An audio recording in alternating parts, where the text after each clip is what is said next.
Hello friends, स्वागत है आप सभी का एक बार फिर से DLS न्यूज चैनल पर। तो आज तारीख हो गई 14 दिसंबर 2021, दिन मंगलवार, और बात करते हैं आज के मुख्य समाचार और टुडे ब्रेकिंग न्यूज के अपडेट वीडियो में नजर डालते हैं देश भर की तमाम बड़ी खबरों पर। अच्छा, सबसे पहले तो आपको बता दूं दोस्तों, आज मोक्षदा एकादशी है और आज के दिन गीता जयंती के रूप में भी मनाया जाता है, क्योंकि आज ही के दिन श्री कृष्ण ने अर्जुन को गीता का ज्ञान दिया था। गीता का उपदेश आज ही के दिन दिया था। धर्म कर्म का उपदेश, गीता का ज्ञान जो महाभारत युद्ध के समय श्री कृष्ण ने अर्जुन को दिया था आज ही के दिन, और इसीलिए गीता जयंती के रूप में इसे मनाया जाता है। और माना जाता है दोस्तों कि भगवान समस्त आध्यात्मिक तथा भौतिक जगतों के कारण हैं और उनसे ही प्रत्येक वस्तु उत्पन्न होती है। आप सभी देशवासियों को गीता जयंती की हार्दिक शुभकामनाएं। चलिए आगे बढ़ते हैं फटाफट से आज की कुछ हेडलाइंस न्यूज सुर्खियों की तरफ। देखिए, काशी में एक ही सरकार है जिनके हाथों में डमरू है। महादेव की सरकार है यहाँ पर। प्रधानमंत्री नरेंद्र मोदी ने कल ही काशी कॉरिडोर के दौरान ये बातें कही है और मां गंगा की गोद में स्नान करते देश के प्रधानमंत्री नरेंद्र मोदी की कुछ तस्वीरें भी आप देख सकते हैं। सबसे पहले तो काशी पहुंचे पीएम मोदी ने काल भैरव की आरती की, फिर गंगा स्नान भी किया। उनके स्वागत में लोग बाग उमड़ गए, तस्वीरों में आप देख सकते हैं। और पीएम मोदी बोले कि देश की विकास यात्रा का प्रतीक बनेगा काशी विश्वनाथ परिसर। इस दरमियान उन्होंने कहा कि नया इतिहास रचा जा रहा है। देश को काशी कॉरिडोर समर्पित करते हुए पीएम मोदी बोले, वह देखिए विश्वनाथ धाम में अहिल्याबाई की भी प्रतिमा रखी जाएगी। ये जो तस्वीर और प्रतिमा आप स्क्रीन पर देख पा रहे हैं, ये भी काशी विश्वनाथ धाम में आपको देखने को मिल जाएगी। और इस कार्यक्रम के दौरान बम बम भोले का जयकारा लगा। पीएम मोदी बोले कि काशी ने करवट ली तो देश का भाग्य बदला। वहीं सोशल मीडिया पर कुछ लोगों ने इस तरह के मीम्स भी बनाए कि ठंड में पीएम मोदी ने गंगा डुबकी तो लगाई, लेकिन सोशल मीडिया पर यूजर्स बोले कि आपने तो राहुल गांधी को भारी चैलेंज दे दिया सर जी, क्योंकि अब इतनी ठंड में राहुल गांधी कैसे डुबकी लगा पाएंगे। तो ये कुछ सिलसिला चला और इस दौरे के दौरान काशी विश्वनाथ कॉरिडोर के लोकार्पण के बाद प्रधानमंत्री नरेंद्र मोदी ने मजदूरों के साथ भोजन भी किया। ये तस्वीर में आप देख सकते हैं कि मजदूरों की ही कतार में देश के पीएम बैठकर उन्हीं के साथ में भोजन कर रहे हैं। मजदूरों के लिए इससे बड़ी गर्व की बात और क्या हो सकती है। चलिए अगली बड़ी खबर देखिए दोस्तों, सार्वजनिक क्षेत्र के बैंकों में पूंजी नहीं डालेगी सरकार, बाजार से रकम जुटाने की होगी अनुमति। और ऐसे में सरकारी बैंकों के लिए अगले बजट में थोड़ा भारी पड़ सकता है, क्योंकि सरकारी पूंजी बैंकों को नहीं मिलने वाली है और इसके लिए मार्केट से पैसा जुटा पाएंगे। ये सरकार ने अनुमति दे दी है। वह देखिए, सरकार अनुसूचित जाति और अनुसूचित जनजाति पर अत्याचार के खिलाफ राष्ट्रीय हेल्पलाइन नंबर शुरू करेगी, यानी कि देशव्यापी एक सहायता सेवा शुरू करने जा रही है सरकार, और इसके लिए नंबर भी अलॉट कर दिए हैं। जल्द ही इन पर सर्विस शुरू हो जाएगी। 14566 इस नंबर पर कॉल करके कोई भी SC ST यानी कि अनुसूचित जाति अनुसूचित जनजाति वाला जो कोई भी व्यक्ति है, उनके खिलाफ अगर किसी तरह का समाज में अत्याचार हो रहा है तो वो इस राष्ट्रीय हेल्पलाइन नंबर पर तुरंत कंप्लेंट दर्ज करा पाएंगे और अपनी शिकायत को सरकार तक पहुंचा पाएंगे। ये सरकार मतलब देशव्यापी सर्विस शुरू करने जा रही है। वहीं देखिए, केरल हाईकोर्ट में इस तरह की याचिका लगा दी गई कि वैक्सीन सर्टिफिकेट से पीएम मोदी की फोटो हटाने की मांग को लेकर याचिका लगाई गई। तो केरल हाईकोर्ट के जज बोले कि क्या आपको अपने प्रधानमंत्री पर गर्व नहीं है? मुझे तो है। देखिए हाईकोर्ट ने कितना ही तर्कपूर्ण जवाब दिया। और इसी तरह की एक याचिका बॉम्बे हाईकोर्ट में भी लगाई गई कि पीएम केयर फंड से पीएम का नाम और तस्वीर को हटाया जाए। और इस पर तो बॉम्बे हाईकोर्ट ने केंद्र सरकार से हलफनामा भी मांगा है, यानी कि केंद्र सरकार की तरफ से जवाब दाखिल किया जाएगा अब हाईकोर्ट ने। अगली बड़ी खबर देखिए, IIT कानपुर ने इजाद किया भू परीक्षण यंत्र। मोबाइल पर 90 सेकंड में मिलेगी मिट्टी की स्वास्थ्य रिपोर्ट और इससे किसान भाई लोगों को मदद मिलेगी। यानी कि किसान भाई लोग अब अपनी खेत की मिट्टी का स्टेटस, मिट्टी का गुणवत्ता का परीक्षण घर पर ही अपने मोबाइल से कर पाएंगे। 90 सेकंड में 3 मिनट में ये पता लग जाएगा कि उनके खेत की मिट्टी में क्या फसल अच्छी उर्वरकता उत्पादकता देती है, वगैरह वगैरह। IIT कानपुर के वैज्ञानिकों ने इस तरह की टेक्नोलॉजी विकसित की है। प्ले स्टोर पर जाकर के आप भी IIT कानपुर के द्वारा ये मोबाइल ऐप डाउनलोड कर सकते हैं। भू परीक्षक नामक मोबाइल ऐप है। ओके, अगली बड़ी खबर देखिए दोस्तों, अंडा महंगा होने जा रहा है। एक की प्राइस बढ़ने जा रही है। 2 रुपए तक अंडे के दाम बढ़ सकते हैं। इसके पीछे वजह यह है कि लागत और डिमांड बढ़ने की वजह से अंडे के दाम बढ़ रहे हैं, क्योंकि सर्दियों में लोग बाग अंडा खाते भी जाते हैं तो डिमांड बढ़ रही है और इसकी वजह से प्रति अंडा 2 रुपए तक महंगा हो सकता है। वैसे महंगाई पर आम आदमी के लिए एक बुरी खबर ये भी है कि देश में महंगाई बढ़ रही है। देखिए आप, रिटेल महंगाई दर नवंबर में बढ़कर 4.91% तक हो गई है, जो कि उसके पिछले महीने अक्टूबर में 4.48% ही थी। यानी कि देश में खाने पीने की चीजें लगातार महंगी हो रही हैं। वह देखिए, पीएफ पर सरकार की तरफ से अपडेट आ रहा है कि ईपीएफओ ने 23.34 करोड़ लोगों को, यानी कि 23 करोड़ 34 लाख लोगों के खातों में पीएफ का ब्याज का पैसा जमा कर दिया। आपके भी खाते में पीएफ का ब्याज का पैसा क्रेडिट हुआ या नहीं हुआ, इसे आप चेक कर सकते हैं। इसके कई तरीके हैं, 4 तरीके आप स्क्रीन पर भी देख सकते हैं। या तो आप इस नंबर पर मिस्ड कॉल देकर भी चेक कर सकते हैं। आपको अपने रजिस्टर्ड पीएफ वाले जो मोबाइल नंबर है उनसे इस नंबर पर मिस कॉल करना है, 01122901406। इस नंबर पर मिस कॉल दोगे तो आपको आपके पीएफ का बैलेंस चेक करने मिल जाएगा। इसके अलावा उमंग ऐप के जरिए भी कर सकते हैं आप, या मैसेज भेजकर इन नंबरों पर ये भी कर सकते हैं, या ईपीएफओ के ऑफिशियल वेबसाइट के जरिए पोर्टल के जरिए भी चेक कर सकते हैं। ओके, अगला अपडेट देखिए दोस्तों, गूगल क्रोम यूजर्स को सरकार ने चेतावनी जारी की। दरअसल भारत सरकार की तरफ से Indian computer emergency response team यानी कि CERT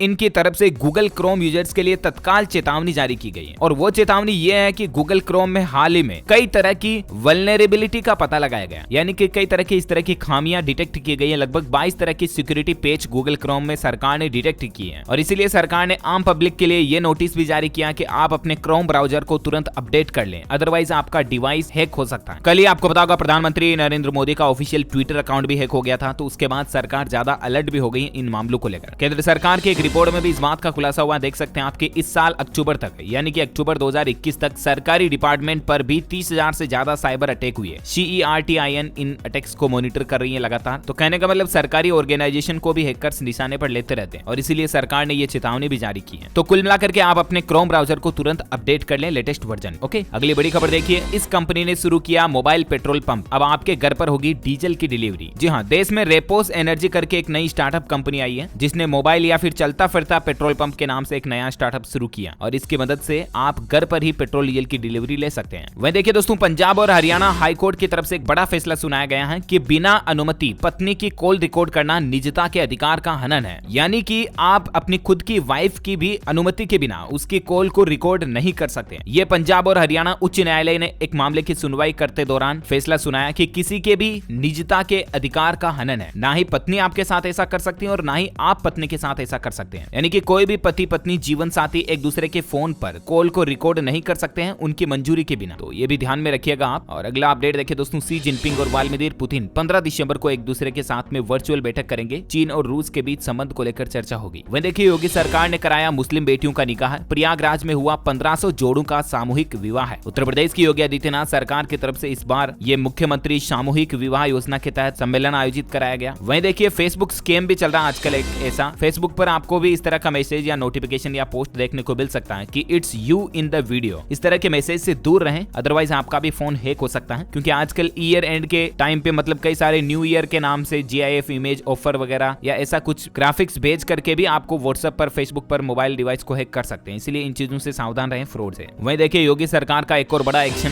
कि एशिया का सबसे बड़ा कबाड़ बाजार बंद हुआ, जहां चुटकियों में काट दी जाती थी चोरी की गाड़ियां। उत्तर प्रदेश की योगी आदित्यनाथ सरकार ने चोरी के वाहनों को काटने के लिए कुख्यात मेरठ जिले के सोतेगंज मार्केट को बंद करा दिया। इस बाजार में दिल्ली, NCR और देश के कई अलग अलग हिस्सों से चोरी की गई कारों को लाया जाता था और उनके कल पुर्जों को तुरंत काट पीट करके अलग अलग करके बेच दिए जाते थे। मतलब ये मार्केट ही पूरा इतना कुख्यात या इतना यूं कह सकते हैं आपके बुरे नाम से फेमस था कि एशिया का सबसे बड़ा कबाड़ बाजार के नाम से फेमस था। तो योगी सरकार ने इस पूरे बाजार को ही बंद करा दिया। वहीं देखिए, विश्व असमानता रिपोर्ट 2022 में एक बड़ा खुलासा हुआ कि दुनिया की पूरी दौलत अगर सभी लोगों में बराबर बांट दी जाए तो हर व्यक्ति के पास कम से कम 62 लाख रुपए पहुंच जाएंगे। मतलब लोगों के बीच कितनी असमानता है ये देखिए आप। वहीं देखिए, आधार कार्ड को लेकर उदय ने एक नया फीचर पेश किया है। अब बिना इंटरनेट के भी आप अपने आधार कार्ड को यूज कर पाएंगे। जी हाँ, कहने का मतलब अगर आपका भी आधार कार्ड कहीं खो गया, आप उसे लॉक अनलॉक करना चाहते हैं, तो इसके लिए अब आपको इंटरनेट या आधार के ऑफिशियल पोर्टल पर जाने की जरूरत नहीं है या ना ही मोबाइल में कोई ऐप खोलने की जरूरत है। आपको सिंपली एक SMS करना है। सबसे पहले आपको SMS में जाकर के गेट OTP स्पेस आपके आधार कार्ड के 4 अंतिम नंबर लिखकर उसको 1947 पर भेज देना है, ठीक है ना। उसके बाद आपको 6 अंकों का OTP मिलेगा। OTP मिलने के बाद आप लॉक UID फिर डेस आपके आधार के 4 नंबर लिखने हैं लास्ट में और फिर OTP दर्ज करके आपको 1947 पर भेज देना। इससे आपका आधार नंबर लॉक हो जाएगा और आपका आधार कार्ड खोने के बाद भी आपकी आइडेंटिटी कार्ड का कोई गलत इस्तेमाल नहीं कर पाएगा, ठीक है ना। तो मैसेज के जरिए भी आप अपने आधार को लॉक अनलॉक कर सकते हैं। इस तरह की फैसिलिटी उदय ने शुरू कर रखी है। वह देखिए, PM मोदी के ड्रीम प्रोजेक्ट केदारनाथ धाम में अब 24 घंटे मिलेगी बिजली। 80% काम इसका पूरा हो चुका है और बहुत जल्द कंप्लीट हो भी जाएगा। साथ ही खबर देखिए, दिल्ली में अब एक मिस्ड कॉल से मोहल्ले में आएंगे योग शिक्षक।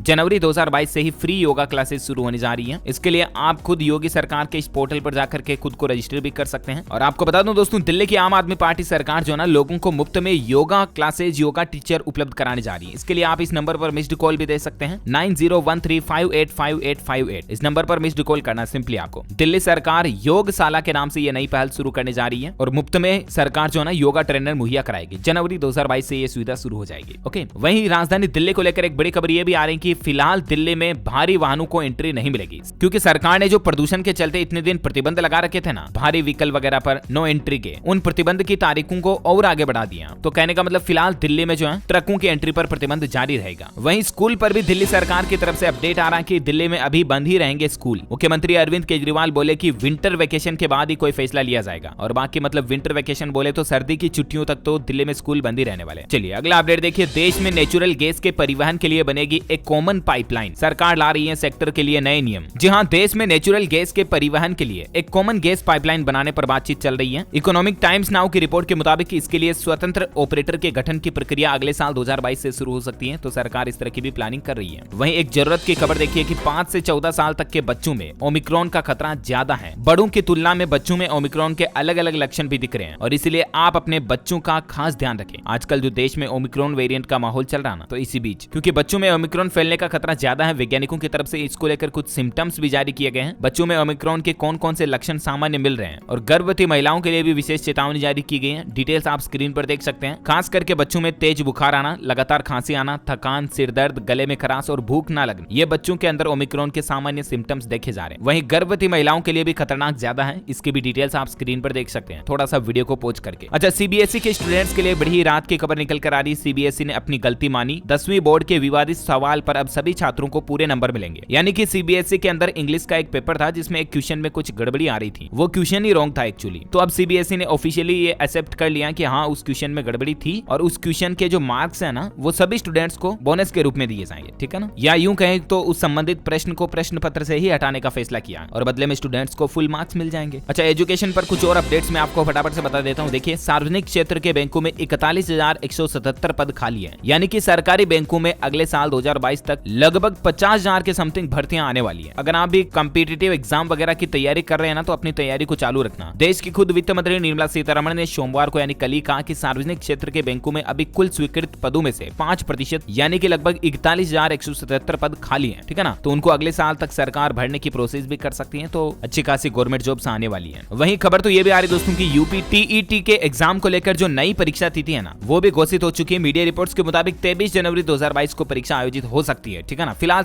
संभावित तिथि चल रही है क्योंकि ऑफिशियल अनाउंसमेंट अभी तक इस पर नहीं हुआ है, लेकिन बहुत जल्द हो जाने की खबर आ रही है कि जल्द ही इसका आधिकारिक ऐलान हो जाएगा, यानी कि ऑफिशियल अनाउंसमेंट। लेकिन फिलहाल मीडिया रिपोर्ट्स आ रही हैं कि 23 जनवरी 2022 को यूपी टेट का एग्जाम वापस हो सकता है, क्योंकि पहले जो एग्जाम था आपको पता होगा पेपर लीक हो गया और उसके बाद एग्जाम कैंसिल करना पड़ा। और उस पेपर लीक पर भी एक बड़ी खबर ये आ रही है कि टीईटी का पेपर बेचने वाले टीचर ने भी खुद सरेंडर कर दिया। 5 लाख में शामली के गिरोह को बेचा था पर्चा, और अब एसटीएफ यानी कि स्पेशल टास्क फोर्स उससे पूछताछ करेगी कि उसे कहां से मिला वगैरह वगैरह। कुल मिलाकर के खुद शिक्षक ने ही पर्चा बेचा था। अब देख लीजिए, आपके ऐसे भी गुरु होते हैं जो खुद शिष्यों के साथ दगा करते हैं, शर्म आनी चाहिए ऐसे गुरुओं को। वहीं योगी सरकार ने एक और बड़ा फैसला लिया, देख सकते हैं कि लेखपाल भर्ती के लिए युवाओं को बड़ी राहत दी गई है। अब ये सर्टिफिकेट की जरूरत नहीं पड़ेगी। दरअसल यूपी में राजस्व लेखाकारों की भर्ती को लेकर सरकार ने बड़ा फैसला लिया है और अब यूपी में मतलब एक CCC सर्टिफिकेट की जो अनिवार्यता थी ना, उसको खत्म कर दिया और अब 12वीं पास भी इसके लिए आवेदन कर पाएंगे। उत्तर प्रदेश लेखपाल भर्ती में CCC सर्टिफिकेट जरूरी नहीं होगा, यानी कि अब सिर्फ 12th पास कैंडिडेट ही अप्लाई कर पाएंगे। वहीं एजुकेशन पर एक मीडिया रिपोर्ट ये भी आ रही दोस्तों की मध्य प्रदेश में इस साल सरकारी स्कूलों में 5वीं और 12वीं बोर्ड की परीक्षाएं भी कैंसिल हो सकती हैं कोरोना के चलते। फिलहाल इस तरह की मीडिया रिपोर्ट आ रही है, ऑफिशियल अनाउंसमेंट आएगा तो मैं आपको बता दूंगा। वहीं सीटेट एग्जाम को लेकर भी खबर आ रही कि सीटीईटी के एडमिट कार्ड जो है ना, पहली बार 2 स्टेप्स में जारी किए जाएंगे। पहले चरण में एग्जाम डेट अनाउंस होगी और दूसरे चरण में परीक्षा केंद्रों की जानकारी अवेलेबल होगी। तो आप सीटेट के ऑफिशियल पोर्टल पर चेक कर लीजिएगा। और इसके अलावा हरियाणा पुलिस कांस्टेबल भर्ती का लिखित परीक्षा परिणाम भी घोषित हो चुका है। 38,547 कैंडिडेट जो है इसके लिए पास हुए और अब फिजिकल टेस्ट होना बाकी है। वहीं देखिए, फ्री कोचिंग को लेकर भी अच्छी खबर आ रही कि झारखंड के SC ST और अन्य पिछड़ा वर्ग के छात्र इंजीनियरिंग और मेडिकल परीक्षा की मुफ्त में तैयारी कर पाएंगे, फ्री में कोचिंग कर पाएंगे। झारखंड के शिक्षा विभाग के आकांक्षा कार्यक्रम के जैसे ही कल्याण विभाग की ओर से मुफ्त कोचिंग की योजना शुरू की गई है और इस कार्यक्रम का नाम रखा गया प्रेरणा। और बहुत ही अच्छी पहल भी है क्योंकि कई सारे गरीब स्टूडेंट्स जो होते हैं ना, वो बेचारे महंगे कोचिंग इंस्टीट्यूट को ज्वाइन नहीं कर पाते हैं, तो इस प्रेरणा कार्यक्रम के जरिए वे फ्री में कोचिंग ले पाएंगे। नीट वगैरह के एग्जाम के लिए भी इसमें कोचिंग का ऑप्शन रहेगा, है ना। और बाकी दोस्तों, रेलवे एग्जाम को लेकर भी खबर आ रही है कि ग्रुप डी परीक्षा की तारीखों का ऐलान हो चुका है। 23 फरवरी 2022 से ही RRB ग्रुप डी की भर्ती परीक्षाएं रेलवे रिक्रूटमेंट बोर्ड की तरफ से आयोजित कराई जा सकती हैं। टेंटेटिव डेट्स रिलीज हो चुकी हैं और इसलिए आप अपनी तैयारी को बरकरार रखें। ओके, तो ये तो रही कुछ एजुकेशनल खबरें जो मैंने आपको फटाफट से बता दी। अब अपन देश से जुड़ी हेडलाइंस न्यूज पर नजर डाल लेते हैं। देखिए, ओला, उबर और जोमेटो के वर्कर्स और ड्राइवर्स को मिलेगा हक।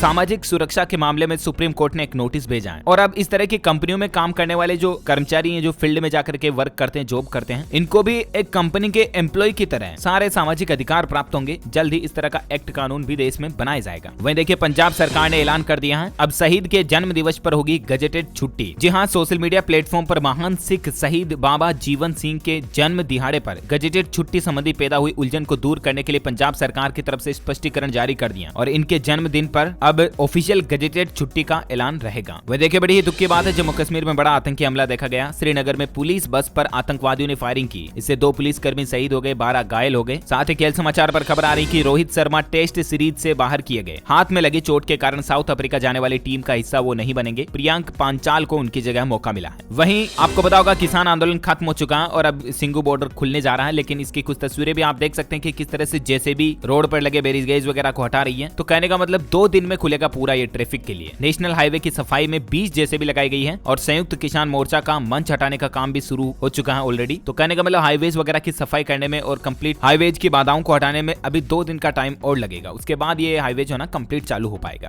वहीं आईपीओ को लेकर खबर आ रही दोस्तों की दिसंबर के महीने में गुलजार रहेगा बाजार, क्योंकि 10,000 करोड़ का आईपीओ लाने जा रही है 10 कंपनियां। अगर आप भी इन्वेस्टमेंट वगैरह करना चाहते हैं शेयर मार्केट में, तो इस महीने दिसंबर में 10 ऐसी कंपनियां जो अपना आईपीओ लाने जा रही हैं। अब कौन कौन सी कंपनियां, इनकी लिस्ट भी आप स्क्रीन पर देख सकते हैं। वही देखिए दोस्तों, डायल कंपनी ने दिल्ली हवाई अड्डे पर शुरू की ई बोर्डिंग की सुविधा। अब आपको हवाई अड्डे पर ई बोर्डिंग की फैसिलिटी मिलेगी। अच्छा, ऑनलाइन गेमिंग को लेकर छोटे बच्चों में क्या हालात चल रहे हैं, उनकी मानसिकता पर कितना गहरा बुरा प्रभाव पड़ रहा है, इस पर एक खबर देखिए। वैसे ऐसी खबरें मैं आपको बताना नहीं चाहता हूं, लेकिन आप अपने बच्चों का खास ध्यान रखें और इन चीजों से अपने बच्चों को निकालें बाहर, ऐसे कीचड़ से। इसीलिए मुझे मजबूरन बताना पड़ रहा है। देख सकते हैं राजस्थान के नागौर जिले की यह घटना है। ऑनलाइन गेम की लत में किशोर ने अपने ही चचेरे भाई की हत्या कर दी, गला दबाकर दफना दिया और चाचा से 5 लाख की फिरौती मांगी। और मतलब अभी तो ये बच्चा है, 16 साल का किशोर है, नाबालिग है। इसने अपने ही चचेरे भाई की हत्या कर दी और उसके बाद दफना दिया और उसके बाद एक फर्जी इंस्टाग्राम आईडी बना करके चाचा से 5 लाख रुपए की फिरौती भी मांगी। कितना इनके मेंटल, इनके माइंड पर ये गेम्स जो है ना कितना नेगेटिव प्रभाव डाल रहे हैं। ऑनलाइन गेमिंग की लत में एक मासूम बच्चा अगर हत्यारा बन जाता है तो जरा सोचिए आप कि कितना नकारात्मक प्रभाव ये इनके माइंड पर, इनकी मेंटेलिटी पर डालते होंगे गेम्स। और इसलिए अगर आपके भी बच्चे ज्यादा इस तरह के गेम्स खेलते हैं तो धीरे धीरे उनको लत छुड़ाएं। हाल ही में तो भारत सरकार ने भी इस तरह की गेमिंग वगैरह को लेकर एक नोटिफिकेशन जारी किया था कि आप अपने बच्चों को ऑनलाइन एजुकेशन वगैरह लेने के दौरान अगर वो गेम्स खेलते हैं तो उनका ध्यान रखें और मोबाइल पर क्या एक्टिविटीज वगैरह कर रहे हैं उनको फॉलो अप करते रहें, ठीक है ना। बच्चों को अकेले में मोबाइल दें ही नहीं, कभी आपके साथ में बिठा करके मोबाइल दें। तो काफी बातें हैं करने को, तो कुल मिलाकर के आप अपने बच्चों को लेकर सजग रहें प्लीज। खबरों का सिलसिला जारी रहेगा, कुछ और इंपॉर्टेंट न्यूज अपडेट आपको बताना बाकी है, लेकिन फिलहाल वक्त हो चुका दोस्तों आज के ताजा मौसम समाचार जानने का। देखिए संपूर्ण भारत का 14 दिसंबर 2021 का मौसम पूर्वानुमान आखिर क्या कहता है, तो आपको बता दूं अगले 24 घंटों के दौरान तमिलनाडु में हल्की मध्यम बारिश की संभावना है। इसके अलावा आंध्र प्रदेश के दक्षिणी तट, केरल, लक्षद्वीप और अंडमान निकोबार द्वीप समूह में भी हल्की बारिश हो सकती है। वहीं पश्चिमी हिमालय के ऊपरी इलाकों में हल्की बारिश और हिमपात यानी कि बर्फबारी की भी संभावना है। पूर्वी भारत का न्यूनतम तापमान 1 से 2 डिग्री सेल्सियस तक गिर सकता है, इस तरह का मौसम विभाग का अनुमान आ रहा है। और सराफा बाजार में सोने चांदी के रेट की बात करें तो देखिए आप, फिर महंगे होने लगे हैं सोना चांदी। आज सराफा बाजार में सोना 293 रुपए महंगा हुआ और चांदी 61,000 पर पहुंच चुकी है। सोने के रेट 293 बढ़कर अभी 48,109 रुपए प्रति 10 ग्राम पर पहुंच गया। और वहीं चांदी की बात करें तो चांदी 786 रुपए महंगा होकर 60,941 ऑलमोस्ट 61,000 के लगभग पहुंच चुकी है। ओके, तो ये रहा gold and silver price today news. और अब अपन फटाफट से कुछ कोरोना बुलेटिन पर नजर डाल लेते हैं। कोरोना से संबंधित हेडलाइंस न्यूज देखिए आप। ओमिक्रॉन जानलेवा भी होता जा रहा। ब्रिटेन में ओमिक्रॉन से पहली मौत हो चुकी है और ब्रिटेन के पीएम जॉनसन बोले कि गलतफहमी में न रहें, नया वेरिएंट भी खतरनाक है। वह देखिए बॉलीवुड इंडस्ट्री में भी कोरोना फैल चुका है। करीना कपूर और अमृता दोनों ही कोरोना पॉजिटिव पाई गई। अब ये होम क्वारंटीन हो चुकी हैं। बॉलीवुड एक्ट्रेस करीना कपूर और अमृता अरोड़ा दोनों कोरोना पॉजिटिव पाई गई। दोनों ने खुद को आइसोलेट कर लिया है और हाल ही में ये कई सारी पार्टियों में भी गई थी, तो इसके बाद कोरोना स्प्रेड होने की संभावना भी काफी ज्यादा बढ़ गई। कोरोना पॉजिटिव आने के बाद करीना अपने बेटे तैमूर और जय के साथ क्वारंटीन है और हम जल्द इनके स्वस्थ होने की कामना भी करते हैं। वहीं देखिए दोस्तों, ओमिक्रॉन कहर के चलते ब्रिटेन में 75,000 मौतें हो सकती हैं जनवरी फरवरी 2022 तक। वैज्ञानिकों की एक स्टडी में इस तरह की भी भयंकर तबाही की आशंका जताई जा रही है। अप्रैल 2022 महीने तक 25 से 75,000 लोगों की मौतों का अनुमान लगाया जा रहा है। दक्षिण अफ्रीका में जिन वैज्ञानिकों ने ओमिक्रॉन वेरिएंट का पता लगाया ना, उन वैज्ञानिकों को जान से मारने की धमकी भी मिल रही और दक्षिण अफ्रीका के राष्ट्रपति खुद भी कोरोना पॉजिटिव हो गए हैं। वहीं देखिए गुजरात में कोरोना से मौतों की संख्या लगभग 10,000 बढ़ चुकी है। अब 19,964 मृतकों के परिजनों को मुआवजे का लाभ देना होगा। हाल ही का नया डेटा आया है ये। वहीं भारत में ओमिक्रॉन आंकड़ों की बात करें ना, तो केरल में ओमिक्रॉन का पहला केस देखा गया। आज 5 राज्यों में ओमिक्रॉन के 5 नए मामले मिले। चंडीगढ़, आंध्र प्रदेश और केरल भी ओमिक्रॉन पहुंच गए। ओमिक्रॉन के अभी देश में कुल मरीज जो है ना वो 42 हो चुके हैं। पूरे देश में 42 मरीज नए वेरिएंट के मिल चुके हैं, क्योंकि जयपुर में ओमिक्रॉन के 4 और नए केस पाए गए। पहले 38 थे और उसके बाद 4 और नए पाए गए तो 42 हो गए, जिसमें से 20 मरीज ठीक होकर घर भी पहुंच चुके हैं। बाकी 18 में से किसी में भी गंभीर लक्षण फिलहाल नहीं दिख रहे हैं, तो ये एक राहत की बात है। ओके, कोरोना बुलेटिन के बाद अब अपन देश से जुड़ी कुछ और हेडलाइंस न्यूज पर देख लेते हैं, फटाफट से नजर डाल लेते हैं। देखिए पंजाब की रहने वाली हरनाज संधू, जिन्होंने मिस यूनिवर्स 2021 का खिताब जीता है, इनकी कुछ तस्वीरें भी आप देख सकते हैं। खिताब जीतते ही ये रो पड़ी और जोर से बोली ओ माय गॉड, क्योंकि कभी दुबलेपन का मजाक बनाते थे इनके लोग बाग, लेकिन अब ये खिताब जीत चुकी है। इनकी कुछ तस्वीरें भी आप देख सकते हैं। किसान परिवार से ये ताल्लुक रखती है हरनाथ संधू। पंजाब के एक छोटे से गाँव से मिस यूनिवर्स तक का इनका सफर काफी प्रेरणादायक है। बॉलीवुड की अच्छी अच्छी एक्ट्रेस भी इनकी सुंदरता के आगे फीकी पड़ जाती है। करंट अफेयर्स के हिसाब से भी इंपॉर्टेंट है, नाम ध्यान में रखिएगा आप। वह देखिए, किसानों की आमदनी बढ़ाने के लिए सरकार ने एक बड़ा फैसला लिया है और उड़ीसा राज्य भी इसके लिए मदद करेगा। दरअसल कृषि आय के मुकाबले उड़ीसा राज्य के किसानों की आय कम आय वाले किसानों की सूची में आता है और इसीलिए उड़ीसा में निर्यात क्षमता को बढ़ाने पर जोर दिया जा रहा है ताकि किसान भाई लोगों का ज्यादा से ज्यादा माल एक्सपोर्ट होकर के बाहर पहुंच सके। वह देखिए, किसान आंदोलन से हुई फिजिकल ट्रेनिंग अब 30-40 साल तक ये काम करते रहेंगे, ये कहना है भारतीय किसान यूनियन के नेता राकेश टिकैत का। उन्होंने कहा कि आंदोलन एक ट्रेनिंग की तरह था और इससे उन्हें काफी कुछ सीखने को भी मिला और किसान भाई लोगों के लिए आगे भी वो इसी तरह से काम करते रहेंगे। एक इंटरव्यू के दौरान उन्होंने ये बातें चीतें कही। वहीं आप लोगों के लिए एक अलर्ट और चेतावनी भरी खबर मैं आपको बताना चाहूंगा। आजकल सोशल मीडिया पर इस तरह का फर्जी मैसेज आ रहा है कई लोगों को कि अगर आपके भी पास आधार कार्ड है तो आपको लोन मिल जाएगा, बस 2% ब्याज लगेगा और आसानी से आपको लोन मिल जाएगा। तो आपको बता दूं, ये दावा बिल्कुल फर्जी है। सरकार की तरफ से इस तरह की कोई भी लोन योजना नहीं निकाली गई है और ऐसे मैसेज से संबंधित किसी भी लिंक पर क्लिक ना करें, वरना उल्टा लोन मिलना तो दूर की बात, आपके बैंक खाते से जमा पैसे भी कट सकते हैं और आपके साथ फर्जीवाड़ा धोखाधड़ी हो सकती है। इसलिए सावधान रहें। ऐसी कोई भी सरकार की तरफ से स्कीम नहीं निकाली गई है। वही देखिए, बिहार में 45,852 प्रधान शिक्षकों की बहाली का मामला। इसी महीने बीपीएससी को रिक्ति भेजेगा शिक्षा विभाग। फरवरी से आवेदन शुरू हो जाएंगे और नए क्षेत्र में हेडमास्टर वगैरह भी भर्ती प्रक्रिया कंप्लीट हो जाएगी। तो इसको लेकर ज्यादा डिटेल्स आप देख सकते हैं। 3 महीने में इसकी भर्ती प्रक्रिया पूरी होने की प्लानिंग चल रही है। अच्छा, सैमसंग कंपनी ने पेटेंट फाइल कर दिया है। अब यूजर्स को स्मार्ट वॉच में सेल्फी कैमरा भी मिलेगा। स्लाइड ओएलईडी स्क्रीन से लेकर और भी बहुत कुछ चीजें आपको सैमसंग स्मार्ट वॉच में देखने को मिलेगी। बहुत जल्दी ये लॉन्च कर दी जाएगी। वहीं देखिए, असम राज्य सरकार का बड़ा ऐलान है। 46,000 से ज्यादा विद्यालयों का मूल्यांकन किया जाएगा। असम सरकार ने ऐलान किया कि अगले साल 2 चरणों में लगभग 50,000 के संबंधित विद्यालयों का मूल्यांकन किया जाएगा, ताकि मतलब कौन से विद्यालय में टीचर की कमी है, एजुकेशन लेवल क्या है, स्टूडेंट्स के लिए क्या कमी पैसी है, तो इस सभी की चीजों की जांच की जाएगी, है ना। बिहार सरकार का एक बड़ा फैसला देखिए, सरकारी कार्यक्रमों में निर्वाचित प्रतिनिधियों को भी आमंत्रित किया जाएगा। इस तरह का आदेश जारी किया है। बिहार में ग्रामीण निर्माण विभाग ने अभियंताओं और अधिकारियों को राज्य सरकार के कार्यक्रमों में निर्वाचित प्रतिनिधियों को अनिवार्य रूप से आमंत्रित करने का नया आदेश जारी कर दिया। और बिहार सरकार जो है शराबबंदी को सफल बनाने के लिए एक और नई पहल शुरू करने जा रही है। गांव-गांव में ये काम किया जाएगा। दरअसल आप यकीन नहीं करोगे, लेकिन बिहार सरकार बहुत ही छोटे लेवल से बड़े स्तर तक है पूरे राज्य में शराबबंदी को परमानेंटली रोक लगाने के लिए अब गांव-गांव में सीसीटीवी कैमरे लगाने जा रही है और इनकी लाइव रिकॉर्डिंग पंचायत तक रहेगी और पंचायत से रिकॉर्डिंग का डेटा जो है राज्य सरकार देख पाएगी, ताकि मतलब गांव में भी अगर कोई कहीं से चोरी छिपे शराब पी रहा ना, तो उसकी सीसीटीवी रिकॉर्डिंग के जरिए पता चल जाएगा। वहीं फेसबुक ने एक नया लाइव चैट फीचर भी पेश किया है, जिसमें आप और भी अलग तरीके से चैटिंग का अंदाज ले पाएंगे। अच्छा, शिक्षक भुगतान को लेकर एक बड़ा फैसला देखिए कि समय पर वेतन, पेंशन, ग्रेच्युटी व जीपीएफ का नहीं हुआ भुगतान तो फिर मिलेगा ब्याज। शिक्षा विभाग की तरफ से इस तरह का आदेश जारी किया गया है, यूपी शिक्षा विभाग की तरफ से, कि अगर शिक्षकों को समय पर उनकी तनख्वाह का पेंशन, ग्रेच्युटी वगैरह नहीं मिल रही है तो फिर सरकार उनको ब्याज समेत पैसा देगी, ठीक है ना, लेट हो जाता तो। क्योंकि कोरोना काल के दौरान आपको पता होगा कई सारे सरकारी कर्मचारियों की सैलरी वगैरह भी लेट दी थी कई राज्य सरकारों ने, तो इस तरह का फैसला है। वहीं गुजरात और महाराष्ट्र सरकार को सुप्रीम कोर्ट की फटकार भी मिली। कहा कि कोरोना से जान गंवाने वाले परिजनों को 1 सप्ताह में मुआवजा दें। अभी भी कई राज्य सरकारें जो है ना मुआवजा नहीं दिए हैं उन लोगों को जिनकी कोरोना से जान जा चुकी है, तो उनको 1 सप्ताह के अंदर अंदर मुआवजा देने का सुप्रीम कोर्ट ने सख्त आदेश जारी कर दिया। ओके, तो इसी कड़ी में आज दिन भर की तमाम बड़ी खबरें, मुख्य समाचार, टुडे ब्रेकिंग न्यूज का अपडेट वीडियो यहीं फिनिश होता है। और हाँ, आप मुझे कमेंट करके बताइए दोस्तों कि ऐसे कोई पौधे का नाम बताइए जो रात में भी ऑक्सीजन देता है। जनरली आपको पता होगा दोस्तों कि ज्यादातर प्लांट्स जो है ना वो दिन में प्रकाश संश्लेषण की क्रिया के दौरान सूर्य के प्रकाश में ही ऑक्सीजन का उत्पादन करते हैं, राइट। लेकिन कुछ पौधे ऐसे भी हैं जो रात में भी ऑक्सीजन प्रोडक्शन करते हैं। तो ऐसे कोई एक प्लांट का नाम बताइए कमेंट में। जो लोग इस सवाल का सही जवाब इस वीडियो के नीचे कमेंट में देंगे ना, वो रैंडमली सेलेक्ट होने पर आप हमारी DLS न्यूज टीम की तरफ से जीत सकते हैं एक शानदार सैमसंग कंपनी का मोबाइल फोन। आपको जीतने का मौका मिलेगा, तो फटाफट से लीजिए माइंड क्विज प्रोग्राम में हिस्सा और बनिए विनर बनने का मौका पाइए। साथ ही अगर आपको वीडियो अच्छा लगा तो इसे लाइक करना, शेयर भी करना और अपने दोस्तों के साथ फेसबुक और व्हाट्सएप पर शेयर करना, है ना। और आप हमारे चैनल को नीचे लाल बटन दबाकर सब्सक्राइब करके बेल आइकन भी जरूर दबाएं, ताकि आपको रोजाना की ताजा अपडेट्स और काम की खबरें तुरंत आपके मोबाइल पर मिलती रहेगी। Thank you, take care, good bye, जय हिंद, जय भारत, वंदे मातरम।